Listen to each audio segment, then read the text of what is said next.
اللہ تعالیٰ نے سمجھ صحیح ہم کو عطا فرمائی ہے، یہ دراصل حق اور باطل میں، اچھے اور برے میں یہ تمیز کرنے ہی کے لیے اللہ تبارک و تعالیٰ نے عطا فرمائی ہے۔ بہرحال بات یہ ہے کہ ان میں سب سے اہم بات، ایمان کے بعد سب سے اونچا اور سب سے بڑا درجہ ہمارے آپ کے سب کے پاس اعمال میں، عبادتوں میں کسی چیز کا ہے، وہ نماز ہے۔ اہمیت کے ساتھ ادا کرنے کی ضرورت ہے اور بہت زیادہ اہمیت اس اہم عمل کو دینے کی ضرورت ہے۔ حدیث پاک میں ہے، جب نماز کا وقت آتا، اللہ کے رسول صلی اللہ تعالیٰ علیہ وسلم حضرت بلال رضی اللہ تعالیٰ عنہ سے فرماتے، ارحنی یا بلال بالصلاۃ، اے بلال نماز کا سامان مہیا کر کر ہم کو راحت پہنچاؤ، یعنی وضو وغیرہ کا سارا نظم بنا دو۔ حضرت بلال رضی اللہ تعالیٰ عنہ خدمت میں رہتے تھے۔ اس زمانے میں ایسی ٹوٹیاں، پانی کی ٹنکیاں اور ایسے سارے انتظامات ہوا نہیں کرتے تھے۔ باضابطہ پانی رکھنے کے لیے جیسے ہمارے یہاں پہلے رنجن ہوتے تھے، اسی ٹائم کے ان کے پاس پانی کے انتظامات کی وہی شکل ہوا کرتی تھی۔ لوٹے کے ذریعے سے پانی لیا کرتے تھے، اسی سے وضو بنایا کرتے تھے۔ وضو بنانے کی جگہ بھی مختص ہوتی تھی، خاص ہوتی تھی، وہاں بیٹھ کر وضو بنایا کرتے تھے۔ تو وضو کے موقع پر مسواک کا انتظام، پانی کا انتظام، بیٹھک کا انتظام، یہ ساری چیزوں کی تیاری کرنے کا مسئلہ ہوتا تھا۔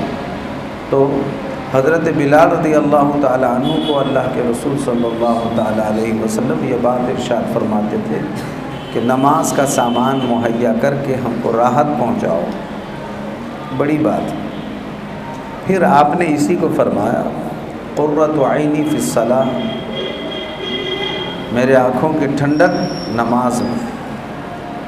کہتے ہیں نا بھائی، ان کے آنکھوں کو کم سے کم ٹھنڈک پہنچاؤ، دیکھ کر وہ ٹھنڈک حاصل کر لیتے ہیں۔ تو اللہ کے رسول صلی اللہ علیہ وسلم نماز کے ذریعے سے ٹھنڈک حاصل کر لیا کرتے تھے۔ نماز کی بڑی اہمیت ہوا کرتی تھی اور بہت ہی اہمیت کے ساتھ نماز والا عمل ادا کیا جاتا تھا۔ اللہ کے پیارے حبیب صلی اللہ تعالیٰ علیہ وسلم نماز کی باضابطہ تیاری فرمایا کرتے تھے اور صحابہ کو اس کی ترغیب دیا کرتے تھے۔ اور نماز جب ہوتی تھی تو بالکل چین، سکون، اطمینان، راحتوں کے ساتھ اپنے پورے مشغلے میں سے بہت پہلے باہر نکل جایا کرتے تھے۔ ہمارے یہاں جیسا معاملہ ہے کہ آدھی جان اٹکی ہوئی وہ کام میں، آدھی نماز میں، نہ ادھر صحیح نہ ادھر صحیح۔ نماز میں بھی آئے، سارا خیال وہیں پر اٹکا ہوا ہے، ہاتھ باندھے کھڑے ہیں صف میں، سب اپنے اپنے خیال میں ہیں۔ نماز امام مسجد سے کوئی پوچھے نماز کس کو پڑھا رہا ہے، ہم تو یہاں تمہارے ساتھ ہے ہی نہیں، بدن ہمارا تمہارے ساتھ کھڑا ہے، خیال ہمارا سب باہر بھٹک رہا ہے۔ یہ کیفیت کی ہماری نماز، ضرورت ہے نمازوں کو جاندار بنائیں۔ ہمارا ہر سالک اس پر باضابطہ محنت کرے، نمازوں پر خوب جم کے محنت کرے۔ یہ محنت کی چیز ہے، یہ توجہ کی چیز ہے، اس پر دھیان دینے کی ضرورت ہے۔ نماز بڑا اہمیت کا حامل عمل ہے، اس لیے بھائیوں سب اپنی اپنی نمازوں کو درست کرنے کی مضبوطی کے ساتھ فکر کرے، کوششیں کریں۔ یہ وقت کا تقاضا ہے اور ایسا نہیں ہے کہ جیسا ٹائم ملا ویسا پڑھے، جیسا ہو گیا ویسا پڑھے، نہیں، نماز پڑھو، اطمینان سے پڑھو، وقت سے پہلے خوب جم کے تیاری کرو نماز کی۔ پہلے ہی ہمارے سارے چیزوں میں وقت مختصر ہے.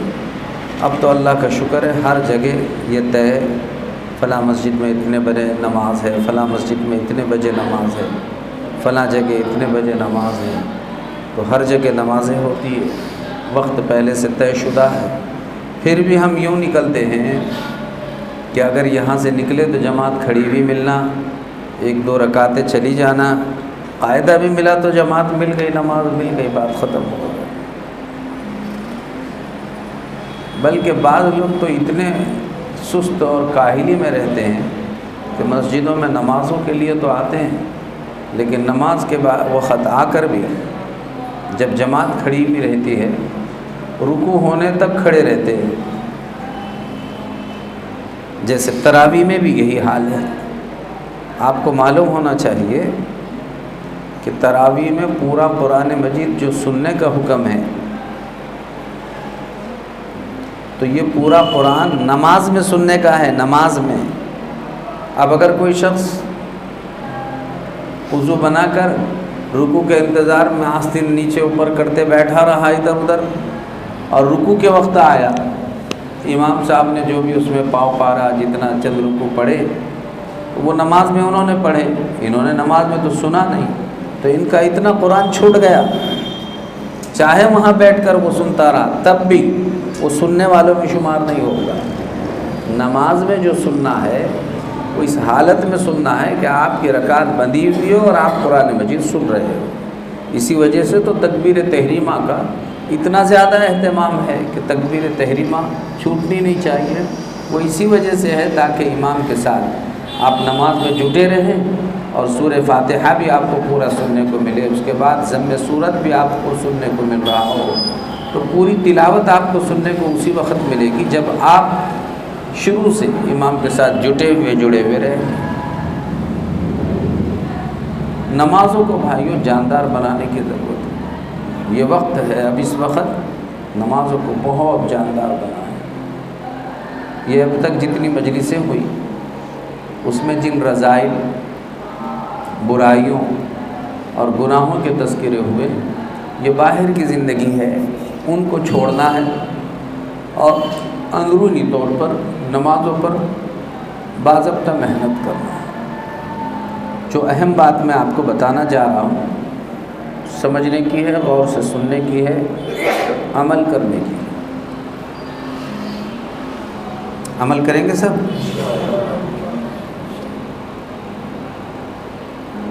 چونکہ سستی، کاہلی، منمانی کے طور پر نمازیں پڑھتے پڑھتے زندگیاں گزر رہی ہیں، لیکن نمازوں میں ذرا جان نہیں ہے.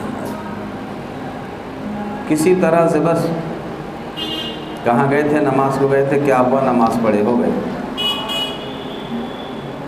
اللہ نے قرآن میں فرمایا، آپ قرآن مجید میں 30ویں پارے میں آخر کی 10 سورتوں میں سورہ ارائیت الذی پڑھتے ہیں. الم ترا کا سورہ ہے، لیلاف قریش کا سورہ ہے، اس کے بعد تیسرا سورہ ارائیت الذی، الم ترا سے تیسرا سورہ ارائیت الذی. آپ کو تھوڑا بھی ترجمہ کبھی سمجھ میں آیا آپ سمجھیں گے کہ واقعی اللہ تعالیٰ نے کتنی اہم بات اس میں ارشاد فرمائی. اللہ تعالیٰ قرآن مجید میں ارشاد فرماتے ہیں، ارأیت الذی یکذب بالدین فذلک الذی یدعو الیتیم الذین هم عن صلاتهم ساہون. یہاں پر اللہ تبارک و تعالی ان لوگوں کی نماز کا تذکرہ فرما رہے ہیں کہ جو نماز تو پڑھتے ہیں لیکن الذین هم فی صلاتهم ساہون، جو اپنی نمازوں میں سستی اور غفلت برتتے ہیں.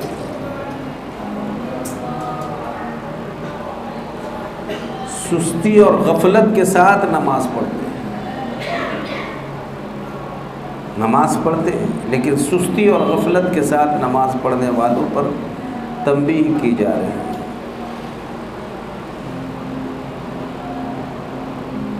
بہت خطرناک بات ہے. نماز میں سستی اور غفلت اللہ تبارک و تعالیٰ کو بالکل پسند نہیں. الذین هم عن صلاتهم ساہون، اپنی نمازوں میں سستی اور غفلت برتنے والے۔ معلوم ہوا کہ نماز پڑھتے ہیں مگر سستی اور غفلت کے ساتھ پڑھتے ہیں۔ اللہ کو ایسی نماز پسند نہیں، دو جان پہ نمازیں پڑھ رہے ہیں، بالکل پسند۔ دو جان پہ نماز پڑھنے والوں کو اللہ تعالیٰ بالکل پسند ہے۔ نماز جب پڑھ کر پڑھنی ہے، جاندار نماز۔ کئی مجلسوں میں پہلے بھی بتایا، اسی لیے ہمارے لیے پہلے اذان رکھی گئی ہے نماز سے پہلے، چوکنا کرنے کے لیے۔ اللہ کے نبی نے اذان اور اذان کا جواب دینے کا حکم فرمایا گیا ہے۔ جب اذان کہیں بھی ہو رہی ہو تو جب اذان ہونے لگے تو سب کو حکم ہے اذان سنو، اور اذان سن کر کیا کرو؟ اذان کا جواب۔ بہت سارے لوگوں کو عادت ہے اذان ہو رہی لبیک، لبیک حدیث میں نہیں ہے۔ اذان ہو رہی ہے، قولوا مثل ما یقول المؤذن، مردوں، عورتوں، جوانوں، بوڑھوں، شہریوں، دیہاتیوں، جہاں بھی تمہارے کان میں اذان کی آواز آئے تو مؤذن صاحب اپنی اذان دیں گے، تم سن سن کر وہی کہتے رہو جو مؤذن کہہ رہا ہے۔ قولوا مثل ما یقول المؤذن، پوری اذان دو اذان۔ اب ہمارے تمام سالکین آج سے طے کر لیں، جب اذان ہوگی، ابھی مغرب سے بھی پہلے بھی کئی مجلسوں میں بتایا تھا، تھوڑے ہلکی بلند آواز سے بولنا چاہیے، پورے مسجد میں سب کو سمجھ میں آنا کہ ارے یہ کوئی عمل ہے جو کرنے کا ہے۔ گھر میں بیٹھے تو ہماری بیوی بچوں کو معلوم ہونا، آپ جواب دے رہے، ہم کو بھی دینا ہے۔ آپ کو ہاں آپ جو باتیں کر رہے تھے کم از کم باتیں بند کر دو، وہاں تو چغلیاں، جھوٹ، غیبت، موبائل بند ہونے کو تیار نہیں۔ اور یہاں حکم ہے قولوا مثل ما یقول المؤذن، سب وہی کہو جو مؤذن صاحب کہہ رہے ہیں۔ مؤذن صاحب نے کہا اللہ اکبر اللہ اکبر، تو سب کیا کہیں؟ اللہ اکبر اللہ اکبر۔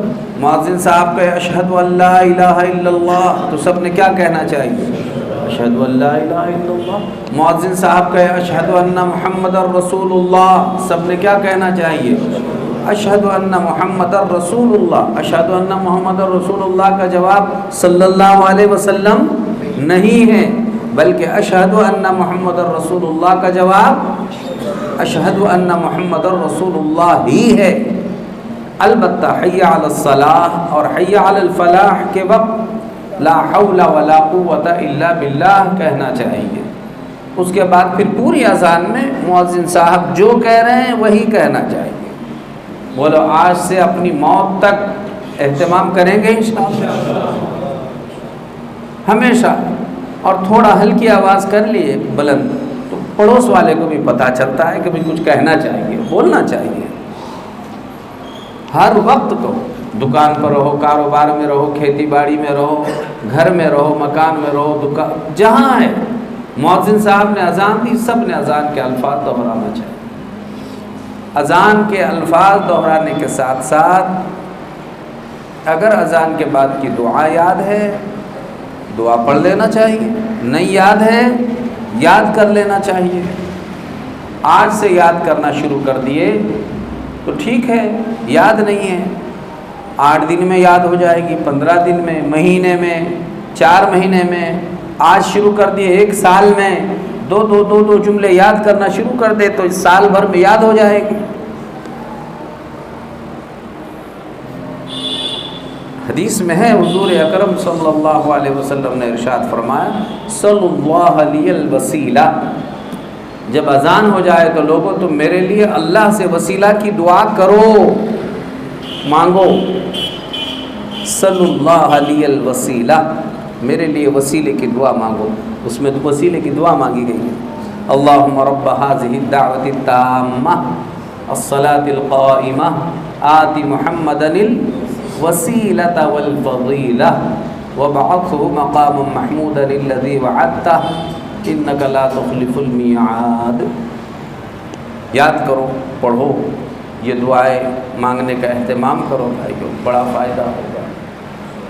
تو یہ دراصل نماز کی تیاری ہے کہ آپ نے اس سے پہلے جو ہے پڑھ لیا. اسی وجہ سے حکم ہے کہ اگر آپ نے وضو نہیں شروع کیا ہے اور اذان ہو رہی ہے تو اب رک جاؤ، پہلے اذان کا جواب دو. اب طہارت خانے میں گئے نہیں ہیں، اذان ہو رہی ہے تو رک جاؤ، پہلے اذان کا پورا جواب دو، بعد میں جاؤ. اپنے کسی کام کاج میں اذانوں کا جواب، گھر کی مستورات کو سکھاؤ. بھائیوں، تمام ہمارے سالکین اپنی بیٹیوں پر شفقت محبت کرو، اپنی بہوؤں پر شفقت محبت کرو، اپنی بیویوں اور ماؤں پر، بہنوں پر شفقت محبت کرو. ان کو کہو اتنی بڑی خیر سے آپ محروم مت ہو. یہ اپنے پیارے نبی کی اہم سنت ہے. پیارے رسول صلی اللہ علیہ وسلم، آپ کی صحابیات یعنی آپ کی بیویاں، آپ کی بیٹیاں، تمام صحابیات اور تمام صحابہ جب اذان ہو جاتی تھی سب بولو اذان کا کیا کرتے تھے؟ جواب دیا کرتے تھے. اب اتنی اہم سنت ہے اور ہم جواب ہی نہیں دیتے ہیں. اذان کا جواب دینا سیکھو، جواب دینے کا اہتمام. آج سے سب اہتمام کریں. ایسا کہا گیا تو کچھ دن تو لوگ اہتمام کر لیتے ہیں، بعد میں بھول جاتے ہیں. نبی کی سنت، سنت ایسی چیز ہے کہ بدن کے کپڑے تو جدا ہو جائیں گے لیکن نبی کی سنت ہم سے جدا نہیں ہوگی. مرنے کے بعد ہم اپنے ساتھ بدن پر لوگ کفن لپیٹ رہے ہوں گے اور فرشتے ہمارے کفن کے اندر دل میں اللہ کے نبی کی سنتیں لپیٹ رہے ہوں گے. پیارے رسول صلی اللہ تعالی علیہ وسلم کی ایک ایک ادائیں، ایک ایک سنتیں ہمارے اندر ہونا چاہیے. اہتمام کرنا چاہیے پیارے رسول صلی اللہ علیہ وسلم کی سنت. اس لیے بنیادی بات اور اہم بات جو آپ کی خدمت میں عرض کر رہا تھا بھائیوں، وہ ہے کہ سنتوں کا خصوصی طور پر اہتمام، اور اس میں بطور خاص اذان جب بھی ہوگی، جہاں بھی ہوگی. کم سے کم اب یہ بات آپ کے ذہن میں آئے گی کہ ہم تو جس محلے میں رہتے ہیں کم سے کم ایک گھر پہ 4-5 مسجدوں کی اذان کی آواز آتی ہے، تو کتنے مسجدوں کی اذان کا جواب دیں. آپ جس محلے میں رہتے ہیں یا جس مسجد میں نماز پڑھتے ہیں یا سب سے پہلے جس مسجد کی اذان آئے بس اس کا آپ جواب دے دیں، آپ کی ذمہ داری پوری ہو گئی. اور پورا اہتمام کریں گے انشاءاللہ. گھر کی عورتوں کو خاص طور پر جب وہ اذانوں کا جواب دیں گی تو ظاہر ہے کہ وہ پابند بنے گی، خود بھی اذان کا جواب دے کر انشاءاللہ وہ بھی جو ہے اذان کا جواب دینے کے ساتھ ساتھ نماز کی فکر کرنے والیاں بنے گی. ان کے اندر فکریں آئیں گی. سب کریں گے اہتمام یہ اذان کا. اسی طرح تکبیر کا بھی، جب تکبیر ہونے لگے سب نے بولنا چاہیے تکبیر بھی. اللہ اکبر، اللہ اکبر، پوری تکبیر کہو ایسے ہی جیسے کہی جا رہی ہے. قد اقامت الصلاۃ جہاں پر ہوتا ہے وہاں کہے اقامہ اللہ ادامہ. اور فجر کی نماز میں الصلاۃ خیر من النوم، اس کا جواب دیا جاتا ہے صدقتا و بررتا. بہرحال اذان کا بھی اور تکبیر کا بھی ہم جواب دینے کا اہتمام کریں گے انشاءاللہ. اور یہ کہ یہ میرے پیارے رسول صلی اللہ علیہ وسلم کی اہم سنت کریں گے. اس کے بعد میں جو خاص بات بتانا چاہ رہا تھا آپ کو، وہ نماز کیسی قیمتی ہے. اب نمازوں کے بعد سنت پڑھ لیں. سنتیں پڑھنے کا نہ معمول ہے نہ رواج ہے. ہمارے یہاں کے معمولات میں تمام سالکین پر ضروری جو تعلق جوڑنا چاہتا ہے، چاہے وہ بیعت کے ذریعے سے یا اپنا اصلاحی تعلق رکھیں، ضروری ہے ہر سالک پر کہ وہ 5 وقتہ نماز باجماعت تو پڑھیں گے ہی، ساتھ میں نماز سے پہلے اور بعد کی سنت مؤکدہ کا اہتمام ایسا ہی کریں گے جیسا فرض نماز کا کر رہے ہیں. یہ ضروری ہے سب پر. باضابطہ اس کی کارگزاری سنانی ہے کہ الحمدللہ میرا تمام سنتوں کا اہتمام ہو رہا ہے. نماز سے پہلے کی، بعد کی، قبلیہ اور بعدیہ، پوری سنتوں کا اہتمام ہوتا ہے. اس کا خصوصی طور پر اہتمام ہر سالک کو کرنا ہے. اسی کے ساتھ سنتوں کے ساتھ ساتھ آپ نے سنت پڑھ لی، اب نماز کھڑی ہو گئی، تیار ہو گئے نماز کے لیے۔ نماز کی تیاری میں چند باتوں کا خیال اچھی طرح کر لیں، دھیان سے سنو جو مضمون میں ابھی آپ کی خدمت میں عرض کر رہا ہوں۔ بات یہ ہے کہ دیکھیے، ہم جب نماز پڑھتے ہیں تو کتنے ہی لوگوں کو خیال ہے نماز میں دل نہیں لگتا ہے، اطمینان نہیں ہے، وسوسے آتے ہیں، خیالات آتے ہیں، بہت نماز میں عجیب عجیب باتیں پیدا ہوتی ہیں۔ تو یاد رکھو، جو شخص نماز پڑھ رہا ہے اس کی نماز میں جتنی گڑبڑ ہے، نماز میں جتنی بے خیالیاں ہیں، نماز میں جتنی اس کے وسوسے خیالات آتے ہیں، یہ سمجھنا چاہیے کہ جتنی نماز خراب اتنی باہر کی زندگی خراب ہے۔ نماز جتنی بگڑی ہوئی ہے، یہ یقین کر لینا چاہیے میری زندگی اتنی ہی زیادہ باہر بگڑی ہوئی ہے۔ جس کی نماز جتنی زیادہ بگڑی ہوئی ہے اس کی زندگی باہر اتنی ہی زیادہ بگڑی ہوئی ہے۔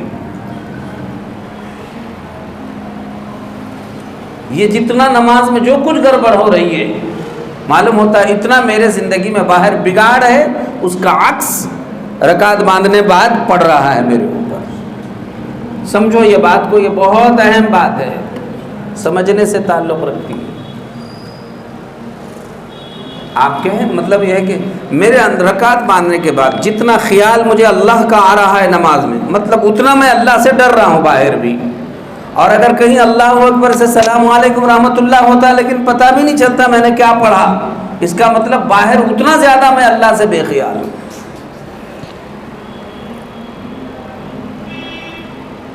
اسی لیے تو نماز کو اللہ کے نبی صلی اللہ علیہ وسلم نے اسی وجہ سے تو فرمایا، ایسی نماز پڑھو گویا کہ تم اللہ کو دیکھ۔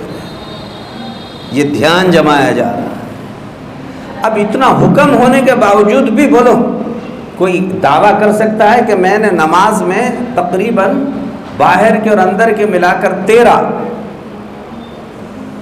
شرائط اور ارکان نماز ملا کر مکمل 13 ہوتے ہیں، ان 13 میں سے ارکان نماز جو ہوتے ہیں تقریباً 6، ان 6 ارکان نماز جو فرائض نماز کہلاتے ہیں، کوئی دعویٰ کرتا ہے کہ ایک رکن بھی میں نے ایسا ادا کیا جس میں غیر کا خیال ہی نہیں آیا۔ نماز میں 2 سجدے ہوتے، کم سے کم ایک سجدہ ایسا کر کے بتاتے اللہ کو کہ اللہ آپ کے علاوہ دوسرا خیال ہی نہیں آیا مجھے۔ تو نماز میں جتنی بے خیالی ہے، اس کا مطلب یہ ہے کہ باہر کی زندگی اللہ سے اتنی زیادہ بے خیالی کی میری گزر رہی ہے، اس لیے ایسا ہو رہا ہے۔ نماز میں دھیان اور دھن پیدا کرنے کی ضرورت ہے۔ صحابہ اتنا خیال کرتے تھے کہ بعض صحابہ فرماتے ہیں کہ اگر ان کو کوئی چیز چبھ گئی اور بدن میں گڑ گئی، تیر وغیرہ دشمن نے مارا اور گڑ گئی، آپ نے واقعات پڑھے، تو ایسے اگر کھینچا جائے تو تکلیف بہت زیادہ ہوتی ہے۔ مشہور تھا ان کے بارے میں کہ ان کو رکعت باندھنے دو، اپن کھینچ لیں گے، چونکہ رکعت باندھنے کے بعد ان کو پتہ ہی نہیں چلتا ہے یہ کہاں ہے۔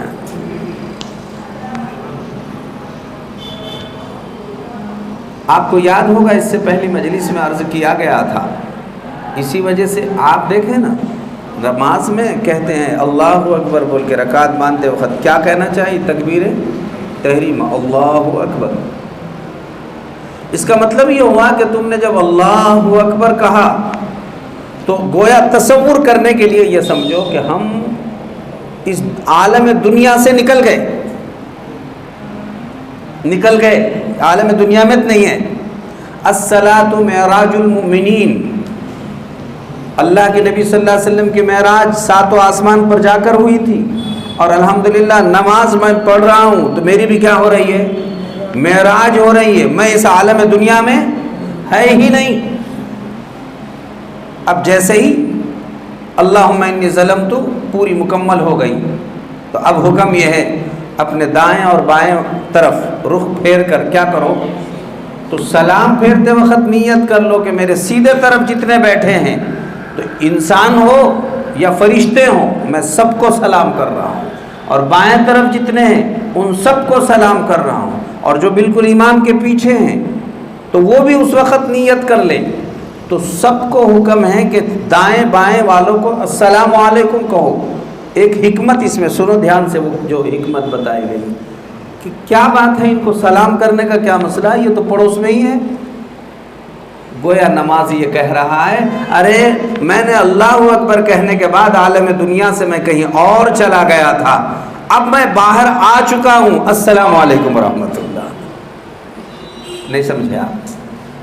تم کو سلام کر رہا، مطلب یہ کہ میں یہاں نہیں تھا، یعنی حکم یہ ہے ایسی نماز پڑھو۔ یہ اور بات ہے کہ کوئی مچھر مکھی چونٹی بھی ایسی نہیں ہے جس کو ہم نہیں دیکھ رہے ہوں، اور وہاں تو حکم تھا کہ تم کو اللہ کے سوا کچھ نظر ہی نہیں آنا چاہیے۔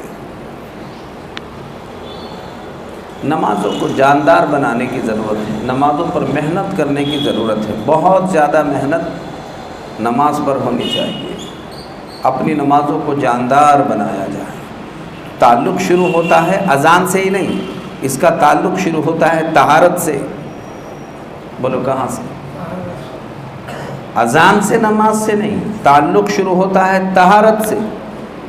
ہمارے بزرگوں میں اکابرین کو دیکھا گیا، اسی لیے بلکہ سنت طریقہ ہے، پہلے ڈھیلے استعمال کیے جاتے تھے طہارت لینے میں۔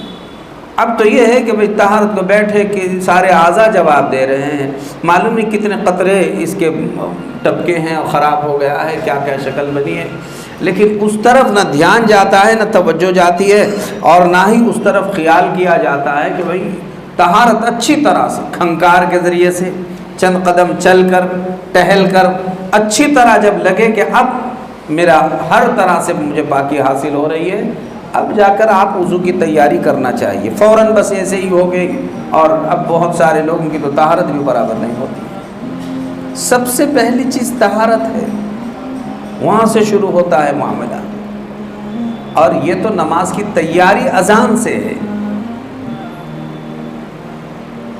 اس لیے ہر وقت اس کا خاص خیال کرنا، ہر طہارت میں مکمل طور پر۔ تو اسی لیے غسل کا اثر وضو پر پڑتا ہے، وضو کا اثر نماز پر پڑتا ہے، نماز کا اثر باقی کے باہر کے سارے زندگی پر پڑتا ہے۔ اور پھر اسی لیے علماء نے یہ بات فرمائی ہے کہ آدمی فجر کی نماز اچھی پڑھ لے تو ظہر تک کی زندگی اچھی چلتی ہے، ظہر اچھی پڑھ لے تو عصر تک، عصر پڑھ لے تو مغرب تک، مغرب پڑھ لے تو عشاء تک، ایک دن کی نماز اچھی ہو گئی تو دوسرے دن تک، ایک ہفتے کا اثر دوسرے ہفتے پر، ایک جمعہ سے دوسرے جمعہ تک، اس کی ساری زندگی کے اثرات اچھے پڑتے رہتے ہیں، اور زندگی اس کی خیر خوبی کے ساتھ گزرتی رہتی ہے، خوبیوں کے ساتھ اس کی زندگی گزرتی رہتی ہے۔ یہ سب اسی لیے ہے۔ تو جمعہ سے جمعہ تک حدیث پاک میں فرمایا گیا ہے، اسی وجہ سے اچھی طرح غسل کر لے، نماز پڑھ لے جمعہ پر، تو دونوں جمعہ کے بیچ میں جتنے اس کے گناہ ہوئے تو دوسرے جمعہ اس کے پچھلے والے ہفتے کا سارا کفارہ بن جاتی ہے۔ تو جس کا ہفتہ اچھا گزرا، مہینہ اللہ اچھا گزارتے، مہینہ اچھا گزرا تو سال اچھا گزرتا ہے، سال اچھا گزرا تو زندگی اللہ تعالیٰ اس کے ذریعے سے اچھی گزارتے ہیں۔ یہ ساری چیزیں جڑی ہوئی ایک دوسرے کے ساتھ۔ تو بات اہم یہ عرض کی جا رہی تھی بھائیوں، نمازوں پر خوب محنت کرنے کی ضرورت ہے۔ ہم اپنے نمازوں کو جاندار بنانے کی فکر کریں گے انشاءاللہ۔ تو غسل کو اچھا کر کے، طہارت اچھی لے کر، وضو اچھی بنا کر، اور پھر اذان کا وقت ہو گیا، اذانوں کے جوابات دے دے کر، پھر نماز بھی پوری سنتوں کے مطابق ادا کرنے کی مکمل طور پر فکر کوشش کرتے رہیں گے۔ یہ جب آپ کریں گے تو ہماری نماز جاندار اور شاندار بنے گی انشاءاللہ، اور پھر نمازوں کے لطف بھی آتے رہیں گے، اور آئندہ کی زندگی ہماری بڑی نورانی بنے گی۔ اس لیے کہتے ہیں نماز میں جتنا بگاڑ ہے اسے یقین کرنا چاہیے میرے باہر کی زندگی میں اتنا بگاڑ ہے۔ یہ مجھے جو نماز میں جو گڑبڑ نظر آ رہی ہے، یہ دراصل مجھے باہر کا بگاڑ بتایا جا رہا ہے کہ تو ابھی اتنی اصلاح کی فکر کر لے۔ جتنی اصلاح ہوتی رہے گی تو انشاءاللہ ہماری نماز جتنی اچھی بنتی رہے گی، پھر اللہ باہر تو ظاہر ہے کہ جس کو فکر ہوگی کہ میری نماز اچھی بنے، وہ باہر بھی اچھا رہنے کی فکر کرتا رہے گا۔ اب جب نماز کے لیے آپ کھڑے ہوں تو چند باتوں کا خیال کر لیں، اسی لیے نماز اچھی بنانے کے لیے نمبر 1، جب آپ کھڑے ہوں چند باتوں کا خیال کر لیں صف میں کھڑے ہونے کے بعد۔ نمبر 1، اپنے سر کو نہ زیادہ جھکائیں نہ بالکل الٹا کر لیں، اپنے حالت پر اپنے سر کو چھوڑ دیں، جھک کر ایسا نہیں کھڑے ہونا چاہیے۔ نمبر 2، جماعت کھڑے ہونے کے بعد ہاتھ نہیں باندھنا چاہیے۔